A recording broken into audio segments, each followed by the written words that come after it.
with. And once we get that understanding and the development of the systems and the structure in place, the next step would be identifying, the school advisory board that would be working with us, and then identifying some of these resources that are in place that, what we identified are some of the core necessities that were being asked from us for the school district, and some of these things that we will need to measure as far as effectiveness of the delivery method. The next step would be to identify what Brad has already mentioned, to see if this would be a good fit for the community. There are a lot of evidence-based practices out there that could be a good fit, and what we want to do is, once we get a better understanding of the needs of the community, to see which of these intervention programs might best fit within these structures that we're putting in place. And it really is building this from the ground up as far as the systems and the communication, and then the evaluation that comes after that.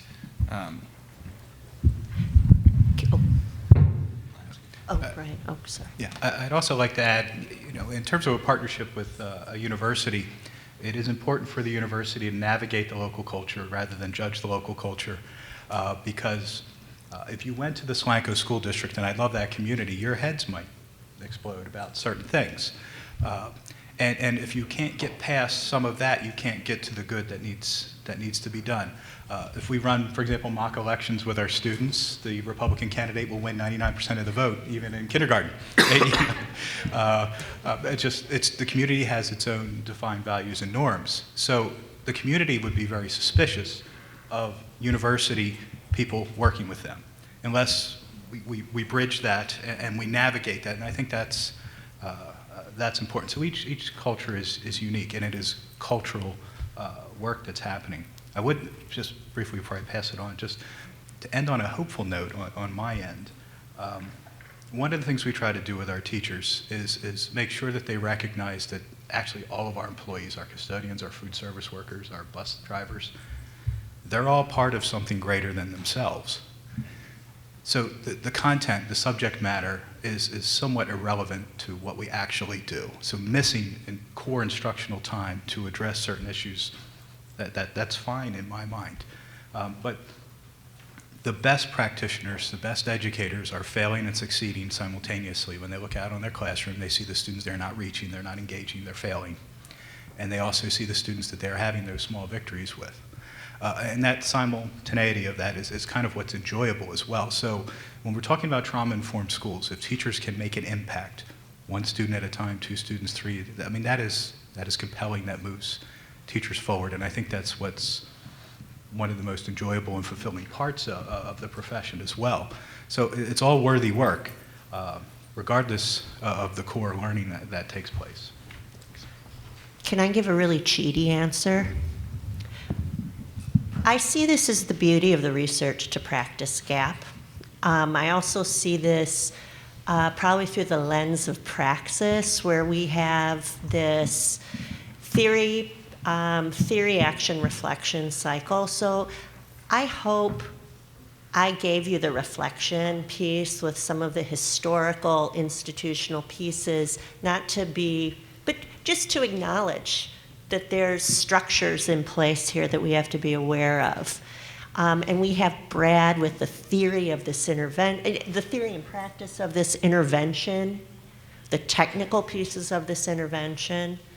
And then, given that these are at an abstract level, they're not applied, this is the level of action, and that we sit in this place of praxis, and that's normal.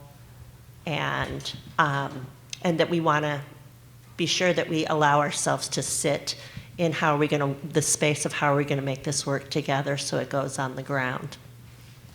And I think it's sort of, from my perspective, it's reflecting on what we've learned, that yes, I think that back in 2003, we were able to sort of make progress here. And since then, we've really developed sort of a community of practice across the nation and more broadly. And that said, and so I think there are things that we've learned that people can build upon. And I will share with you that the way people have chosen to build upon it in the Chicago public schools is different than in New Orleans after Katrina, is different than in the Rocky Boy Native American Reservation in Montana, is different in Newtown, in the Sandy Hook School District. But, you know, I have the luxury of being able to share with you not just our work, but so much of what we've learned from the community of practice, of how they've taken what are some of the keys and how they can start at a different point for each of you in your districts.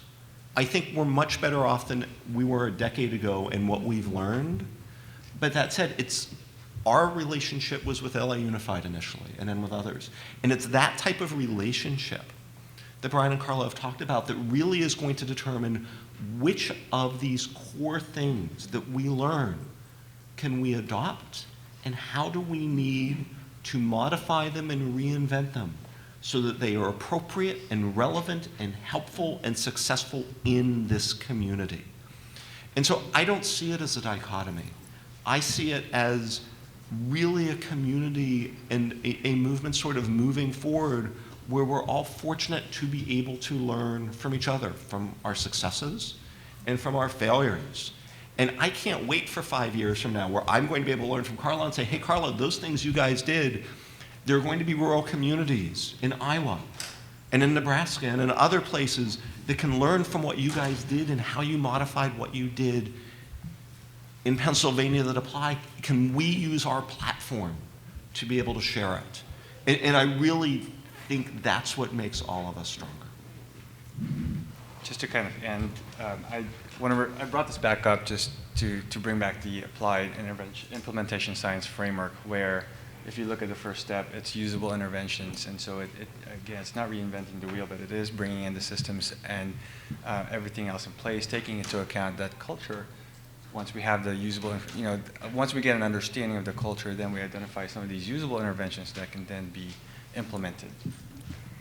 Okay, and can everybody just join me in thanking our speakers for a really stimulating discussion? Thank you for your work. And lunch is ready outside.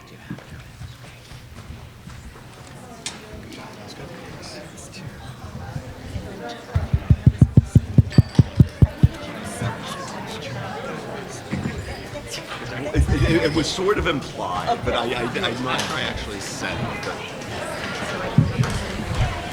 You want to have lunch with Megan? Yeah. Let's go catch her. Megan.